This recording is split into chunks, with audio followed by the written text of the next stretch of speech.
एपा दूध पवित्र आणि गोड आसे तुतेची पदराड ती अरुण गोचिळा शुद्ध काय निघती. प्रस्तुत घेतलेली ओवी नव्या अध्यायातली आहे. ओवीची सुरुवात संस्कृत श्लोकांनी झालेली आहे. संस्कृत श्लोक म्हणजे अश्रद्धाना पुरुषा धर्मशास्त्र प्रमतप अप्रपमा निवर्तनते मूर्ती संसार वर्तमानी.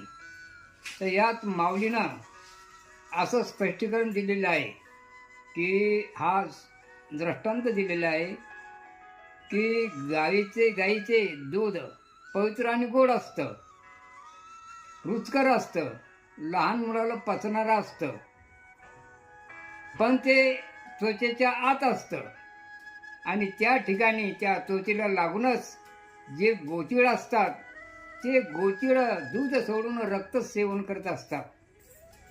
किंवा दुसरा आणखीन एक दृष्टांत दिलेला आहे. कमलकंदानी दरदरी नांदून केची घरी परिपरागुशी जे ब्रह्मरी जळला चुकलची उरे. कमळाचं फूल असतं, सरोवरामध्ये कमळाचं फूल असतं.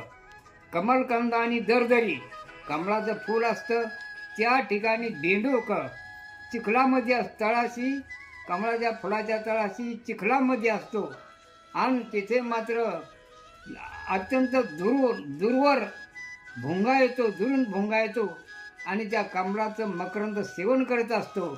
वास्तविक पाहता बेंडूक तिथेच असताना तो चिखलामध्ये असतो, पण भुंगे दुरून येऊन तिथे मकरंद सेवन करीत असतात.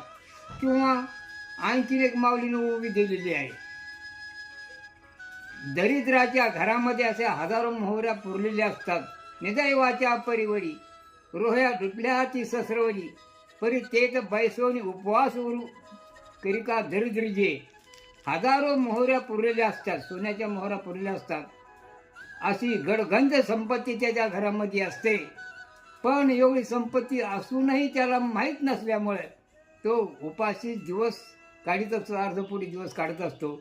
आता याचा सिद्धांत माऊलीनं दिलेला आहे. तैसा हृदयामध्ये मी रामू असता सर्व सुखाचा कारमू की भ्रांताशी कामू विषयावरी. की हे अर्जुना, वरील ओव्याला अनुसरून, ओव्या हा फक्त दृष्टांत आहे, पण याचा सिद्धांत की त्याप्रमाणे मी सर्वाच्या हृदयामध्ये आरामाचा असा सुखाचा बगीचा जो आहे मी सर्व